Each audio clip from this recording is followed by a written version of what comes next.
नमस्कार. पुन्हा एकदा सर्व विद्यार्थ्यांचे नवीन व्हिडिओमध्ये स्वागत आहे. आपण स्टँडर्ड 10 चा सायन्स पार्ट सेकंडचे चॅप्टर सेकंड ज्याचं नाव आहे life processes in living organism part second याची सिरीज सुरू केलेली आहे. आतापर्यंत आपण 2 लेक्चर पाहिले आणि आता आपण थर्ड लेक्चरला सुरुवात करणार आहोत. लेक्चर नंबर फर्स्ट मध्ये आपण प्रोटीन, कार्बोहायड्रेट, फॅट्स यांचा अभ्यास केला आणि लेक्चर नंबर सेकंड मध्ये विटॅमिन्स आणि मिनरल्स आणि त्याचबरोबर इंट्रोडक्शन ऑफ रेस्पिरेशन म्हणजे रेस्पिरेशनचं इंट्रोडक्शन पाहिलं. त्यामध्येच आपण ॲरोबिक रेस्पिरेशन, अनॲरोबिक रेस्पिरेशन यांची डेफिनेशन पाहिली होती. या लेक्चरमध्ये आपण ॲरोबिक रेस्पिरेशन आणि अनॲरोबिक रेस्पिरेशनला डिटेलमध्ये पाहणार आहोत की ऍक्च्युअली ॲरोबिक रेस्पिरेशन आणि अनॲरोबिक रेस्पिरेशन कशाला म्हणतात. तर चला, हा व्हिडिओ खूप जास्त इंटरेस्टिंग होणार आहे. बऱ्याच जणांना हा जो भाग आहे तो अवघड वाटतो, परंतु जितकं सोपं करून देण्याचा म्हणजे जितकं जास्त सोपं करून देता येईल तितकंच जास्त सोपं करून देण्याचा मी प्रयत्न करणार आहे. तर चला, जास्त वेळ न घेता आपण व्हिडिओला सुरुवात करूया. चला, तर आपण एका नवीन पॉइंट पासून सुरुवात करणार आहे. पहा, आपल्याला काय सांगितलंय की carbohydrates that we consume every day from food म्हणजे आपण अन्न पदार्थ जे खात असतो दररोज. पहा, आपण दररोज काही ना काही अन्न खातो. त्या अन्न पदार्थामधून आपल्याला काय मिळतात? कार्बोहायड्रेट्स मिळतात. काय मिळतात? कार्बोहायड्रेट्स मिळतात. बरोबर आहे. आपण जे पण काही खातो, आपण पाहिलं की कार्ब्स मध्ये आपण ज्या ज्या गोष्टी खातो, उदाहरणार्थ भाकर असेल, भाजी असेल, राईस असेल, त्यानंतर जॅगरी असेल, फ्रूट असेल, यांच्यापासून आपल्याला कार्बोहायड्रेट्स मिळत असतात. बरोबर आहे. ते खाल्ल्यानंतर शरीरामध्ये जाऊन या कार्बोहायड्रेट्सचं रूपांतर कशामध्ये होतं? ग्लुकोज मध्ये होतं. म्हणजे आपली जी डायजेस्टिव्ह सिस्टीम आहे या कार्बोहायड्रेटला ब्रेकडाऊन करते आणि याचं रूपांतर कशामध्ये करून देते? ग्लुकोज मध्ये करून देते. पहा, पुढे सांगितलंय की everyday food are utilized for production of energy म्हणजे आपण ज्या कार्बोहायड्रेट खातो त्याच्यापासून आपले जे डायजेस्टिव्ह सिस्टीम आहे ती काय बनवते? ग्लुकोज बनवते आणि याच ग्लुकोजच्या मदतीने पुढे जाऊन आपलं शरीर काय बनवतं? एनर्जी तयार करून देतं. ठीक आहे. And this energy obtain in the form of ATP आणि ही जी एनर्जी आहे आपल्याला माहिती आहे कोणत्या फॉर्म मध्ये आपल्याला पाहायला मिळते? ही एनर्जी पाहायला मिळते एटीपी फॉर्म मध्ये. आपण याआधी पण सेकंड लेक्चर मध्ये एटीपीचा उल्लेख केला होता, त्याचबरोबर एनएडीएच2 आणि एफएडीएच2 चा सुद्धा उल्लेख केला होता. तर पहा, काय सांगितलं की कार्बोहायड्रेट जे खातो आपण ते खाल्ल्यानंतर त्याच्यापासून आपल्याला ग्लुकोज मिळतं आणि याच ग्लुकोजच्या मदतीने आपलं शरीर काय बनवतो? एनर्जी बनवतो आणि ती एनर्जी कोणत्या फॉर्म मध्ये बनवतो? एटीपीच्या फॉर्म मध्ये बनवतो. हेच आपल्याला या ॲरोबिक आणि अनॲरोबिक रेस्पिरेशन मध्ये डिटेलमध्ये पाहायचंय. त्यानंतर सांगितलंय आफ्टर डायजेशन म्हणजे जे आपण कार्बोहायड्रेट्स खातो ते पचून त्याचं ग्लुकोज बनतं. Carbohydrates are converted into glucose. हे जे कार्बोहायड्रेट्स आहे ते ग्लुकोज मध्ये कन्व्हर्ट होतात and glucose is transported to cell via circulatory system. आणि हे जे ग्लुकोज आहे जे डायजेस्टिव्ह सिस्टीमने बनवलेले आहेत किंवा डायजेस्टिव्ह सिस्टीमने कार्बोहायड्रेट्सला ब्रेक करून आपल्या शरीरामध्ये पोटाच्या भागामध्ये जो ग्लुकोज बनवलेला आहे तो ग्लुकोज पूर्ण शरीराच्या म्हणजे प्रत्येक सेल पर्यंत पोहोचवण्याचं काम कोण करतं? सर्क्युलेटरी सिस्टीम करतं. मग सर्क्युलेटरी सिस्टीम म्हणजे काय? सर्क्युलेटरी सिस्टीम मध्ये हार्ट आणि ब्लड यांचा समावेश होतो. हार्ट आणि ब्लडच्या मदतीने जो ग्लुकोज तयार म्हणजे जो ग्लुकोज आहे तो हार्ट आणि ब्लडच्या मदतीने पूर्ण म्हणजे आपल्या केसांच्या सेल पासून ते पायाच्या नखापर्यंतच्या सेल पर्यंत सगळीकडे हा ग्लुकोज पूर्ण शरीरभर पसरला पाहिजे याची काळजी कोण करतं? ब्लड घेतं आणि हार्ट घेतं. म्हणजे हार्ट आणि ब्लड मिळून यांना पूर्ण शरीरभर पसरवण्याचं काम करतं. ठीक आहे. म्हणजे सर्क्युलेटरी सिस्टीम याचं काम करते. इथं मी डायग्रामच्या रूपामध्ये तुम्हाला ही गोष्ट समजून सांगितली की आपण जे कार्बोहायड्रेट्स खातो ते डायजेस्टिव्ह सिस्टीम त्या कार्ब्सला ब्रेकडाऊन करून त्याच्यापासून काय बनवते? ग्लुकोज बनवते. त्यानंतर याच ग्लुकोजला ब्लड काय करतो? याच ग्लुकोजला ब्लड आणि आपली जी सर्क्युलेटरी सिस्टीम आहे ती सर्क्युलेटरी सिस्टीम आणि ब्लड काय करतो? आपल्या सेलच्या प्रत्येक सेलच्या आपल्या शरीरामध्ये जेवढे सेल्स आहेत त्या प्रत्येक सेल्सच्या सायटोप्लाझम पर्यंत नेण्याचं काम. सायटोप्लाझम म्हणजे हा बघा, हा सेल आहे. हा काय? सेल आहे. आणि हा सेलचा काय? न्यूक्लियस आहे. याच्या आधीचे जर व्हिडिओ बघितलेले असतील तर तुमच्या लक्षात येतील की सेलचं स्ट्रक्चर कसं असतं. ठीक आहे. सेलचं स्ट्रक्चर कसं असतं? सेलचं स्ट्रक्चर कसं असतं? हा न्यूक्लियस आहे पहा आणि हा काय?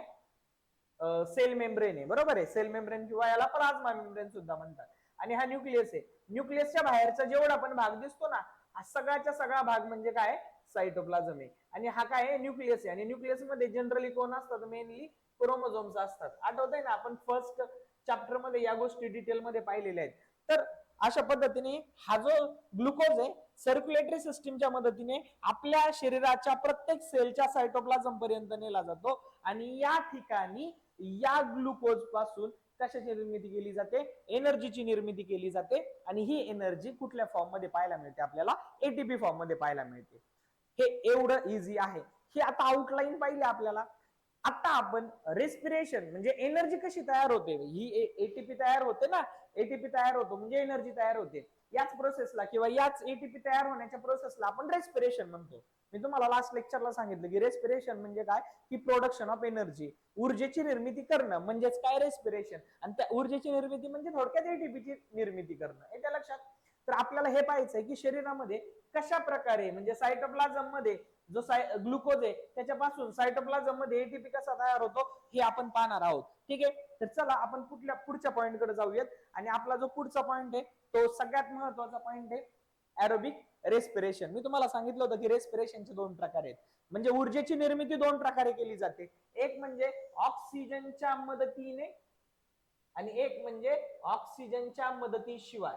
बरोबर. ज्या ठिकाणी ऑक्सिजनची मदत घेतली जाते एनर्जी प्रोडक्शन करण्यासाठी म्हणजे रेस्पिरेशनसाठी त्याला आपण एरोबिक रेस्पिरेशन म्हणतो. आणि ज्या ठिकाणी ऑक्सिजनची मदत घेतली जात नाही रेस्पिरेशनसाठी त्याला आपण अनएरोबिक रेस्पिरेशन असं म्हणतो. ठीक आहे. त्या गोष्टी मी पुन्हा रिपीट केल्या, लास्ट लेक्चर मध्ये पाहिलेल्या आहेत. त्या आपल्याला या लेक्चर मध्ये या दोन गोष्टी डिटेल मध्ये पाहायच्यात की एरोबिक रेस्पिरेशन आणि अनएरोबिक रेस्पिरेशन कशा प्रकारे होतं. पहिल्यांदा आपण एरोबिक रेस्पिरेशन पाहणार आहोत. चला तर आपण एरोबिक रेस्पिरेशनला सुरुवात करू. पहा, आपण कार्बोहायड्रेट्स खातो. इथं चार्ट दिलेला आहे, चार्टच्या मदतीने पाहूया आपण. ठीक आहे. आपण जे कार्बोहायड्रेट्स खातो बरोबर आहे, ते कार्बोहायड्रेट्स आपल्या डायजेस्टिव्ह सिस्टीम मध्ये जाऊन त्याचं रूपांतर कशात होतं, ग्लुकोज मध्ये. माहिती आहे आपल्याला. आता हा ग्लुकोज सर्क्युलेटरी सिस्टीम काय करतो, सायटोप्लाझम पर्यंत नेतो. बरोबर ना. इथपर्यंत प्रोसेस समजली. सायटोप्लाझम मध्ये हा ग्लुकोज जातो. आता सायटोप्लाझम मध्ये सेलच्या सायटोप्लाझम मध्ये आता सायटोप्लाझम कुठे आहे बघा, हा वाला सायटोप्लाझम, हा सायटोप्लाझम आहे सगळ्याच्या सगळा. हा सायटोप्लाझम आहे आणि हा काय न्यूक्लियस आहे. हा काय न्यूक्लियस आहे. हा न्यूक्लियस आहे आणि हा सायटोप्लाझम आहे. मग आपण जे खातो कार्बोहायड्रेट त्याच्यापासून ग्लुकोज बनतो. तो ग्लुकोज कुठे जातो, सेलच्या सायटोप्लाझम मध्ये. आणि इथून पुढची सगळी प्रोसेस सेलच्या सायटोप्लाझम मध्ये होते. सगळ्यात पहिल्यांदा जो ग्लुकोज आलेला आहे त्याचं ब्रेकडाऊन केलं जातं. या ग्लुकोजचं काय केलं जातं, ब्रेकडाऊन म्हणजे तोडलं जातं, कट केलं जातं. ठीक आहे. आणि याच प्रोसेसला म्हणतात ग्लायकोलिसिस. किती सोपं आहे. ग्लायकोलिसिस म्हणजे काय, ब्रेकडाऊन ऑफ ग्लुकोज. ग्लायकोलिसिस म्हणजे काय, ब्रेकडाऊन ऑफ ग्लुकोज. ग्लुकोजचं ब्रेकडाऊन करणं म्हणजेच काय, ग्लायकोलिसिस. क्लिअर आहे. आता ग्लुकोजचं ब्रेकडाऊन करून त्याच्यापासून काय बनवला जातो, पायरुविक ऍसिड. काय बनवला जातो त्याच्यापासून, पायरुविक ऍसिड. येते लक्षात. आता या पायरुविक ऍसिडला पुन्हा पायरुविक ऍसिडचं ब्रेकडाऊन केलं जातं आणि त्याच्यापासून बनवलं जातं ऍसिटिल कोए. कोए म्हणजे को एन्झाईम ए. ऍसिटिल को एन्झाईम ए. हे सगळं सायटोप्लाझम मध्ये चाललंय सगळं. बघा बरं का, कार्बोहायड्रेट खाल्ला, ग्लुकोज बनला, सर्क्युलेटरी सिस्टीमच्या मदतीने आपल्या शरीराच्या प्रत्येक सेल पर्यंत पोहोचला. सेल मध्ये कुठं पोहोचला, या सायटोप्लाझम मध्ये पोहोचला. बरोबर आहे. या सायटोप्लाझम मध्ये पोहोचल्यानंतर हा जो ग्लुकोज आहे त्याचं ब्रेकडाऊन झालं म्हणजे कोणती प्रोसेस घडली, ग्लायकोलिसिस घडली. याच्यापासून ग्लुकोज पासून म्हणजे ग्लुकोजचं ब्रेकडाऊन होऊन म्हणजे ग्लायकोलिसिस होऊन पायरुविक ऍसिड बनला. आणि याच पायरुविक ऍसिडचं रूपांतर पुन्हा कशात होतं, ऍसिटिल कोएन्झाईम ए. म्हणजे ऍसिटिल को ए म्हणजे ऍसिटिल कोएन्झाईम ए. आता हा जो ऍसिटिल कोएन्झाईम ए ना, हा एंटर करणार कुठे, हे सगळं सायटोप्लाझम मध्ये चाललंय. आता हा एंटर करणार या मायटोकॉन्ड्रिया मध्ये. हा दिसतोय तुम्हाला, हा मायटोकॉन्ड्रिया आहे. हा काय मायटोकॉन्ड्रिया आहे. या मायटोकॉन्ड्रियामध्ये हा ऍसिटिल कोएन्झाईम काय करणार, एंटर करणार म्हणजे आतमध्ये जाणार. आणि त्याच्यावर होणार क्रेब्स सायकल. काय होणार, क्रेब्स सायकल. ही क्रेब्स सायकल खूप मोठी आहे. याच्यामध्ये वेगवेगळ्या प्रक्रिया होतात. परंतु 10वी मध्ये फक्त तुम्हाला सांगितलंय की मायटोकॉन्ड्रियामध्ये ऍसिटिल कोएन्झाईम ए वर क्रेब्स सायकल होते आणि सरत शेवटी आपल्याला काय मिळते, एनर्जी मिळते. क्रेब्स सायकलचं अजून एक नाव आहे ट्रायकार्बोक्सिलिक ऍसिड सायकल. क्रेब्स सायकलचं अजून एक नाव काय आहे, tricarboxylic acid cycle. Tricarboxylic acid cycle Krebs सायकलचं नाव आहे. इतकं सोपं आहे, समजतंय.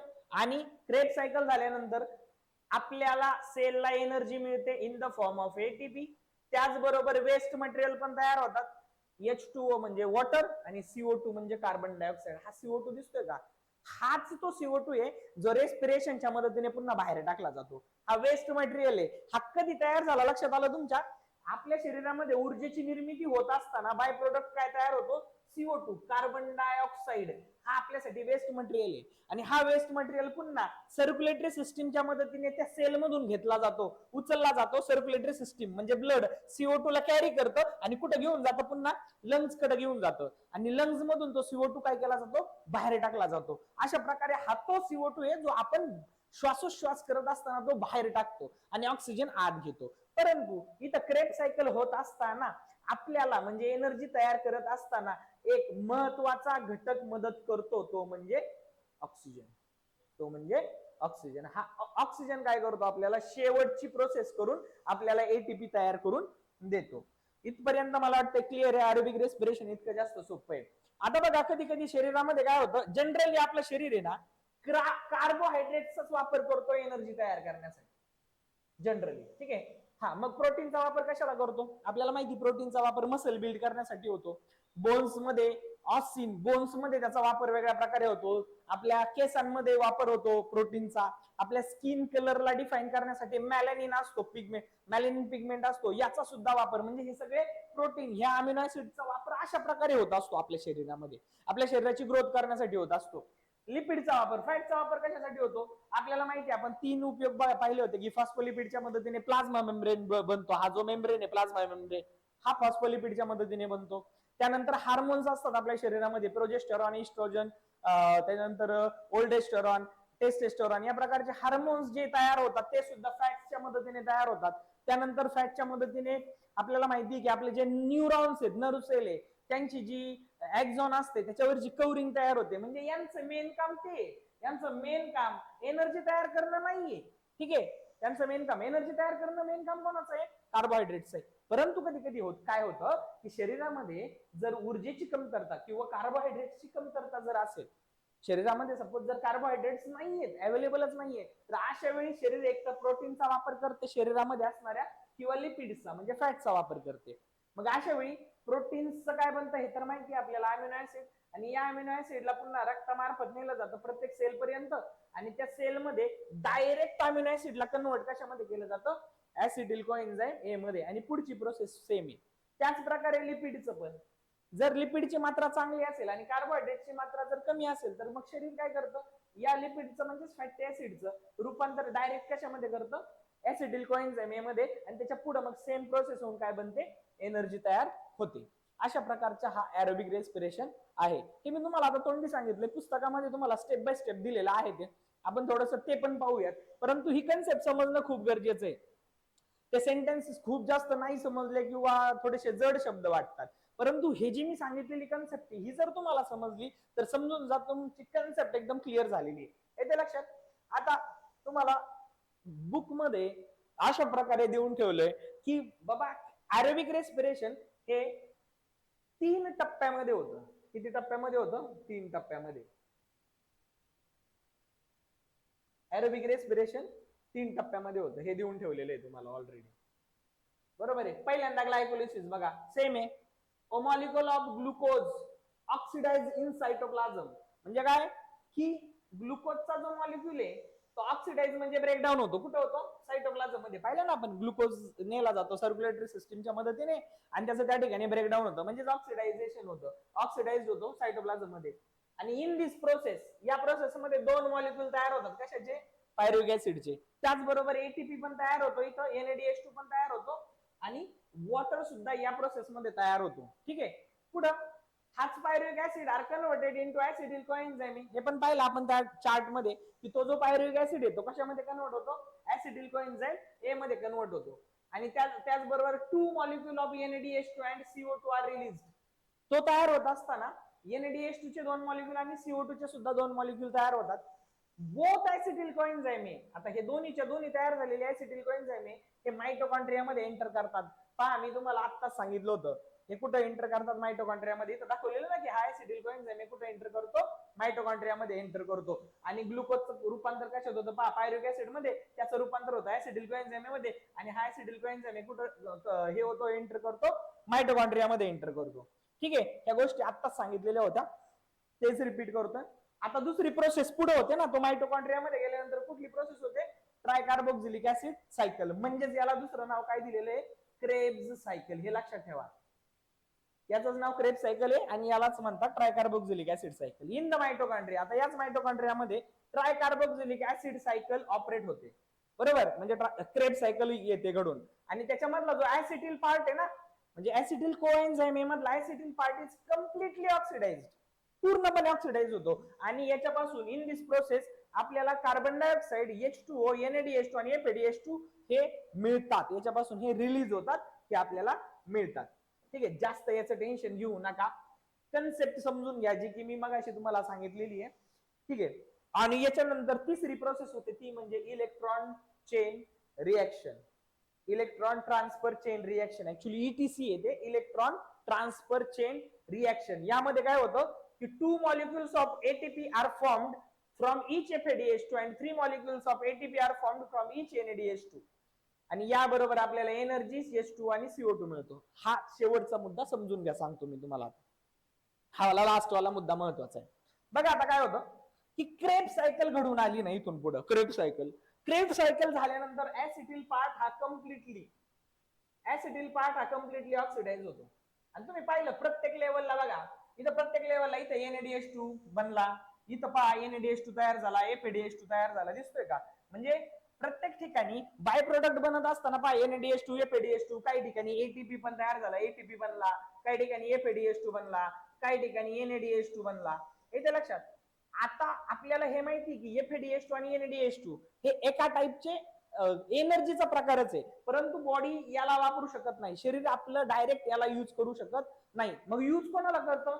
ATP ला करतं. ATP ला डायरेक्ट यूज करू शकतो, पण FADH2 आणि NaDH2 ला डायरेक्ट यूज करता येत नाही. मग आपलं शरीर काय करतं, ऑक्सिजनच्या मदतीने या FADH2 ला ब्रेक डाऊन करून यांच्यापासून काय मिळवून देतं, ATP. यांच्यापासून काय मिळवून देतं, ATP. मग एका FADH2 ला जर ब्रेकडाऊन केलं तर 2 ATP मिळतात. किती ATP मिळतात? 2. आणि एका NaDH2 ला ब्रेकडाऊन केलं तर किती ATP मिळतात? 3 ATP मिळतात. अशा प्रकारे ऑक्सिजनचा उपयोग इथं होतो की FADH2 पासून आणि NaDH2 पासून आपल्याला ATP रिलीज करून देण्याचं काम शेवटी कोण करतो? ऑक्सिजन करून देत असतो. येतं लक्षात? अशा प्रकारे हा एरोबिक रेस्पिरेशन होता. आणि हेच ATP म्हणजेच काय, तर हेच ATP म्हणजे एनर्जी. आणि त्याचबरोबर आपण पहा इथं सुद्धा H2O, CO2 हे बाय प्रोडक्ट बाहेर पडलेले बघितले, बरोबर आहे. आणि सरच शेवटी आपल्याला एनर्जी मिळते in the form of ATP आणि H2O बाय प्रोडक्ट आणि CO2 बाय प्रोडक्ट. H2O म्हणजे वॉटर, तो शरीराबाहेर टाकला जातो पाण्याच्या रूपामध्ये. आणि त्याचबरोबर CO2 जो आहे कार्बन डायऑक्साईड, तो ब्लडच्या मदतीने लंग्स पर्यंत नेला जातो आणि लंग्स मधून तो रेस्पिरेटरी सिस्टीमच्या मदतीने तो कुठे टाकला जातो? शरीराच्या बाहेर टाकला जातो कार्बन डायऑक्साईड. आणि हा गरजेचा कोणाला असतो? प्लांटसाठी गरजेचा असतो. अशा प्रकारे आपण एरोबिक रेस्पिरेशन शिकलो. सिंपल, साधं एकदम, म्हणजे याच्यामध्ये काय असं रॉकेट सायन्स नाहीये. आणि एरोबिक रेस्पिरेशन समजलं असेल तर तुम्हाला अनएरोबिक रेस्पिरेशन अजून सोप्या पद्धतीने समजेल. ठीक आहे, आता याच्यामध्ये ऑक्सिजनचा उपयोग होतो म्हणून तो एरोबिक. आता अनएरोबिक म्हणजे काय? ज्यामध्ये ऑक्सिजनची मदत मिळत नाही. हा, मग अनएरोबिक रेस्पिरेशन कोण करतं? इथं 2-3 एक्झाम्पल लिहिलेले आहेत की अनएरोबिक रेस्पिरेशन कोण करतं. तर बघा, पहिल्यांदा आपण ईस्ट बद्दल बोलूयात. हा जो ईस्ट आहे त्याच्याबद्दल बोलू. बेकर्स ईस्ट म्हणतो आपण याला. याचा वापर अल्कोहोल तयार करण्यासाठी पण केला जातो, अल्कोहोल बियर वगैरे बनवण्यासाठी. त्याचबरोबर याचाच वापर बेकरी प्रोडक्ट तयार करण्यासाठी पण केला जातो. कोणाचा? बेकर्स ईस्टचा. हा बेकर्स ईस्ट आहे पहा, याचा वापर केला जातो. अल्कोहोल बनवण्यासाठी पण होतो आणि सेम याचा वापर याच्यासाठी पण होतो. कोणासाठी? आपल्या बेकरी प्रोडक्ट साठी. आणि हा जो ईस्ट आहे ना, हा कोण आहे? मायक्रो ऑर्गॅनिझम आहे. हा सूक्ष्मजीव आहे, हा सजीव आहे. ठीक आहे, याचा डायरेक्ट यूज केला जातो. याच्या शरीरामध्ये सुद्धा एनर्जीची आवश्यकता असते, याला पण एनर्जीची आवश्यकता असते. साहजिक आहे, तो पण एनर्जी बनवणार, परंतु तो ऑक्सिजनची मदत घेणार नाही. ऑक्सिजनच्या मदतीशिवाय तो काय करणार? एनर्जी बनवणार. मग तो काय करतो? तो अनएरोबिक रेस्पिरेशन करतो, म्हणजे ऑक्सिजनच्या मदतीशिवाय एनर्जी प्रोडक्शन करतो. मग कसा करतो पहा, तो ग्लुकोज कंझ्युम करतो. तो काय कन्झ्युम करतो? ग्लुकोज, बरोबर आहे, ग्लुकोज कन्झ्युम करतो. त्या ग्लुकोजचं काय होतं? ग्लायकोलिसिस म्हणजे ब्रेकडाऊन ऑफ ग्लुकोज होतो त्याच्या शरीरामध्ये. त्या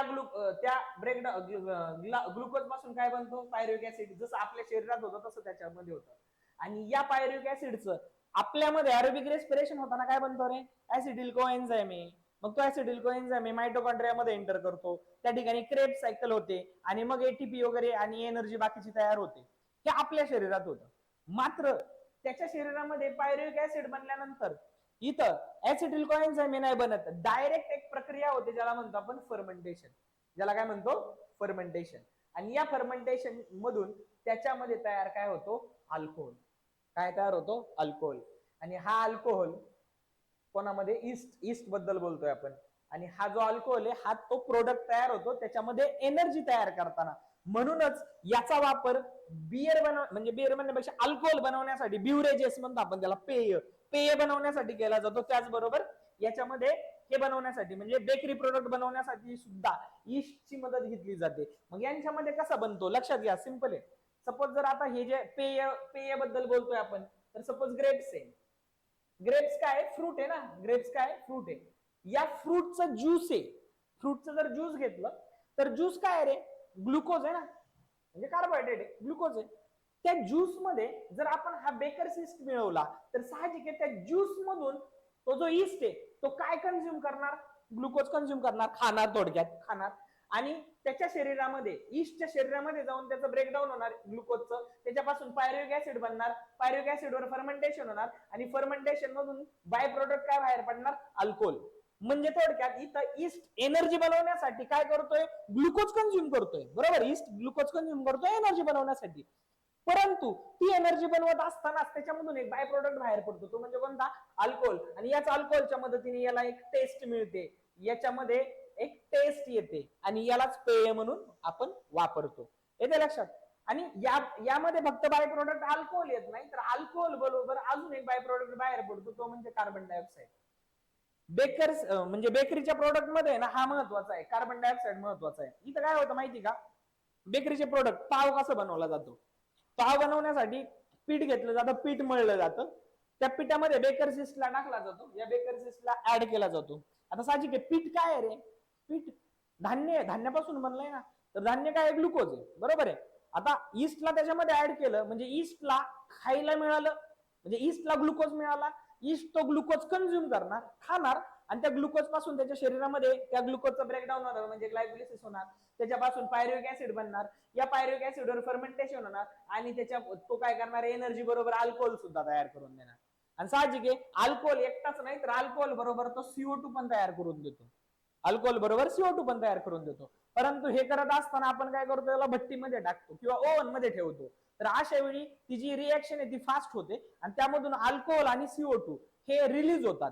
आणि ते रिलीज होत असताना CO2 गॅस आहे तो रिलीज होत असताना काय होतो? तो जो आटा असतो तो फुगतो.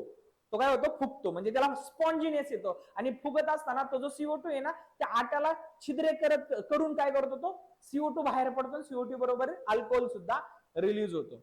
म्हणजे त्या ब्रेड मधून वगैरे अल्कोहोल रिलीज होतो. जर लक्षात घ्या, अल्कोहोल जर रिलीज झाला नसता तर लोकांनी नशा करण्यासाठी ब्रेड आणि बेकरीचे प्रोडक्ट खायला सुरुवात केली असती. पण हा अल्कोहोल त्यामधून रिलीज होतो, CO2 सुद्धा त्याच्यातून रिलीज होतो आणि त्याला जो स्पॉन्जिनेस येतो तो CO2 मुळे येतो, की CO2 त्याला काय करतो? फुगवतो. अशा प्रकारे ईस्टची मदत घेतली जाते.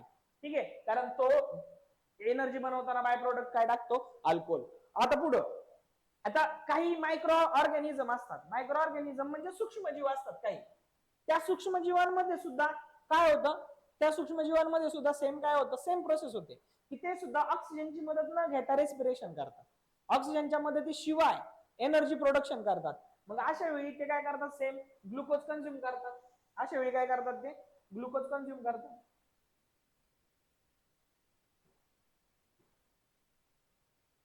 अशा वेळी ते ग्लुकोज कन्झ्युम करतात. ग्लुकोज कन्झ्युम केल्यावर तुम्हाला माहिती त्यांच्या शरीरामध्ये जाऊन ग्लायकोलिसिस होणार म्हणजे ब्रेकडाऊन ऑफ ग्लुकोज होणार आणि त्याच्यापासून काय बनणार? पायरुव्हिक ऍसिड बनणार आणि पायरुव्हिक ऍसिडवर काय होणार? फर्मेंटेशन. याला किण्वन प्रक्रिया म्हणतात मराठीमध्ये.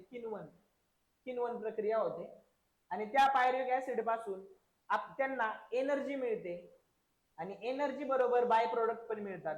जसं की ते बाय प्रोडक्ट म्हणजे विनेगर आणि हे विटॅमिन्स एक्सेट्रा.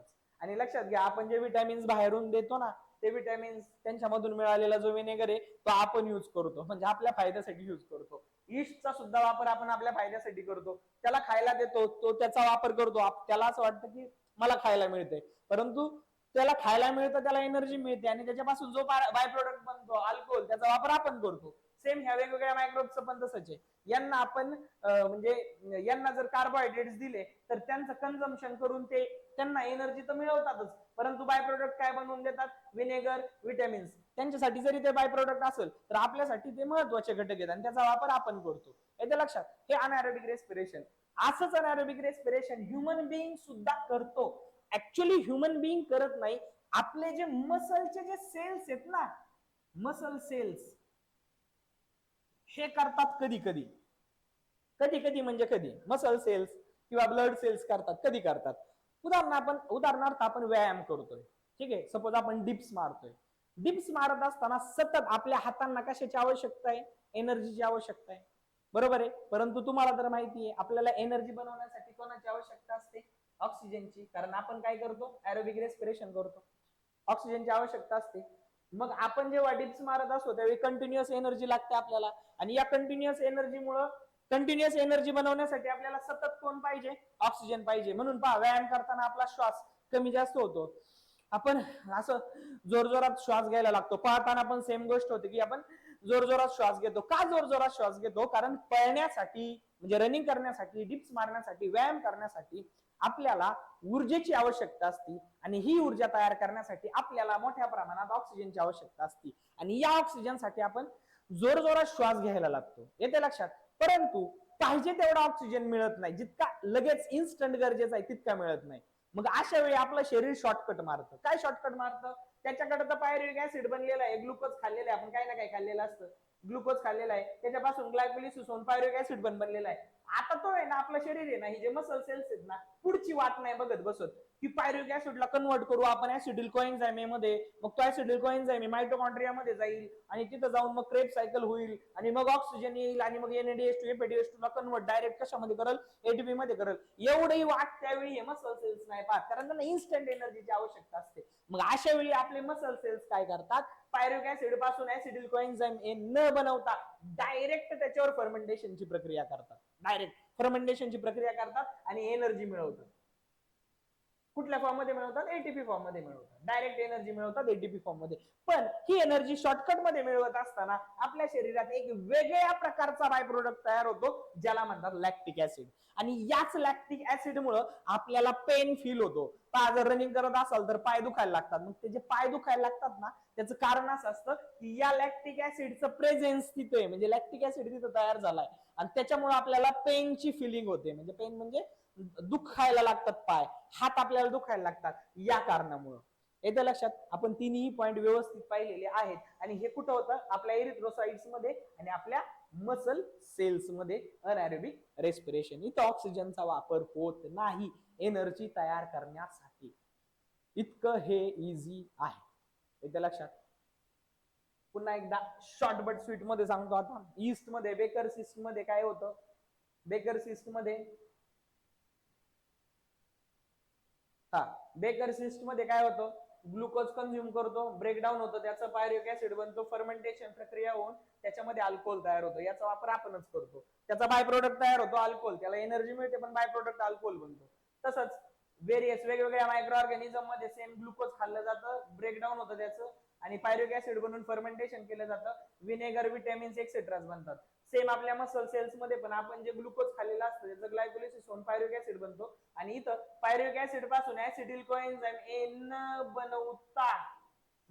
बनवता डायरेक्ट फर्मेंटेशन केलं जातं, आणि याच्यापासून एटीपी मिळवला जातो शॉर्टकट मध्ये, आणि त्याचबरोबर बाय प्रोडक्ट मिळतो अशा वेळी लॅक्टिक ऍसिड, आणि हा पेनची फिलिंग आपल्याला देतो, म्हणजे आपल्याला हात वगैरे दुखायला लागतात. तर अशा प्रकारे आपण हा अनएरोबिक रेस्पिरेशन पाहिलाय. आता चला थोडस याच्याकडे जाऊयात, म्हणजे थेरी पार्ट कडे जाऊयात. थेरी पार्ट थोडासा तुम्हाला अवघड वाटेल, पण ऍक्च्युली तो अवघड नाहीये. Some organisms cannot live in presence of oxygen. काही ऑर्गॅनिझम आहे ज्यांना ऑक्सिजनची आवश्यकता नसते. Such organisms perform anaerobic respiration for energy production. म्हणजे अशा प्रकारचे ऑर्गॅनिझम रेस्पिरेशनचा अनएरोबिक प्रकार फॉलो करतात, म्हणजे ऑक्सिजनची मदत न घेता ते एनर्जी तयार करतात. Example, many bacteria, micro bacteria, खूप सारे बॅक्टेरिया असे आहेत की ज्यांना ऑक्सिजनची आवश्यकता नसतेच. खूप सारे मायक्रो ऑर्गॅनिझम पण असे आहेत की ज्यांना ऑक्सिजनची आवश्यकता नसते. त्याचबरोबर सीड, बिया, मसल सेल्स, ईस्ट या प्रकारचे काही जे ऑर्गॅनिझम्स आहेत यांना ऑक्सिजनची आवश्यकता नसते. पुढं दोनच प्रक्रियेमध्ये हे पूर्ण होतं. एक म्हणजे ग्लायकोलिसिस, आणि तुम्हाला माहिती आहे ग्लायकोलिसिस म्हणजे काय, की ग्लुकोजचं ब्रेकडाऊन होणं, परंतु इथे सांगितले इनकम्प्लिटली ऑक्सिडाइज. इथं काय होतं, तो इनकम्प्लिटली ऑक्सिडाइज होतो, कम्प्लिटली ब्रेकडाऊन होत नाही, आणि त्याच्यापासून काय बनवलं जातो, पायरुविक ऍसिड तयार होतो. आणि डायरेक्ट फर्मेंटेशन माहितीये की या पायरुविक ऍसिडला कन्वर्ट केलं जातं वेगवेगळ्या ऑर्गॅनिक ऍसिड आणि अल्कोहोल मध्ये with the help of some enzymes, वेगवेगळ्या एन्झाइम्सच्या मदतीने, आणि याच प्रोसेसला आपण काय म्हणतो, फर्मेंटेशन. आता या टाइप मध्ये, in this type of respiration less amount of energy obtain, कमी प्रमाणामध्ये ऊर्जा प्राप्त होते, बरोबर आहे. हा, मग ईस्ट मध्ये सांगितलं की in east alcohol is produce after fermentation. माहिती आहे आम्हाला, ईस्ट मध्ये अल्कोहोल बनतो, आपल्या मसल सेल्स मध्ये काय बनतो, लॅक्टिक ऍसिड बनतो, आणि वेगवेगळ्या मायक्रोब्स मध्ये विनेगर आणि विटॅमिन बनतो. हे तीन मुद्दे महत्वाचे आहेत. अशा प्रकारे आपण ऍरोबिक आणि अनएरोबिक दोन्ही रेस्पिरेशनचे प्रकार समजून घेतलेले आहेत. कन्सेप्ट समजून घ्या बाळांनो, तुम्हाला बाकी हे इंग्लिशचे सेंटेन्स वगैरे अजिबात अडचण येणार नाही. महत्वाचं काय आहे, तुम्हाला कन्सेप्ट समजलं पाहिजे. जर तुम्हाला कन्सेप्ट समजले नाही ना, तर रट्टा मारण्यामध्ये काहीच अर्थ नाही. ठीक आहे, म्हणजे रटून पोपट होण्यापेक्षा कन्सेप्ट समजून, भले तुम्हाला थोडंसं कमी लिहायला येऊ द्या किंवा ग्रॅमॅटिकल मिस्टेक होऊ द्या, नो प्रॉब्लेम, काही फरक पडत नाही. कारण ती इंग्लिश ही लँग्वेज आहे, हळूहळू तुम्ही शिकू शकताल किंवा त्याच्यामध्ये प्रॅक्टिसने त्या गोष्टी चांगल्या होतात. ठीक आहे, आता ह्याच गोष्टी जर मी तुम्हाला मराठीमध्ये लिहा म्हणलं तर तुम्ही बिंदास लिहू शकता, कारण तुम्हाला कन्सेप्ट समजलेले आहेत, बरोबर आहे. परंतु रट्टा मारून किंवा कन्सेप्ट न समजून घेता जर तुम्ही हे इंग्लिश मध्ये सगळं पाठ जरी केलं आणि पेपरमध्ये लिहिलं तरी सुद्धा तुमचा त्याचा काहीच उपयोग होणार नाही. कारण आपल्या शरीरामध्ये काय काय होतं ही गोष्ट कमीत कमी आपल्याला आपल्या मातृभाषेमध्ये तरी समजायला पाहिजे. ठीक आहे, तर चला भेटूया आपण आता नेक्स्ट लेक्चरला.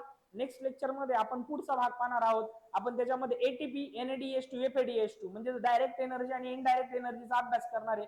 त्याचबरोबर आपण त्याच लेक्चरमध्ये किंवा त्याच्या पुढच्या लेक्चरमध्ये आपण पाहणार आहोत सेल डिव्हिजनचे दोन प्रकार. सेल डिव्हिजनचे दोन प्रकार म्हणजे मायटोसिस पाहणार आहोत, त्यानंतर मियोसिस पाहणार आहोत. तर तोपर्यंत धन्यवाद.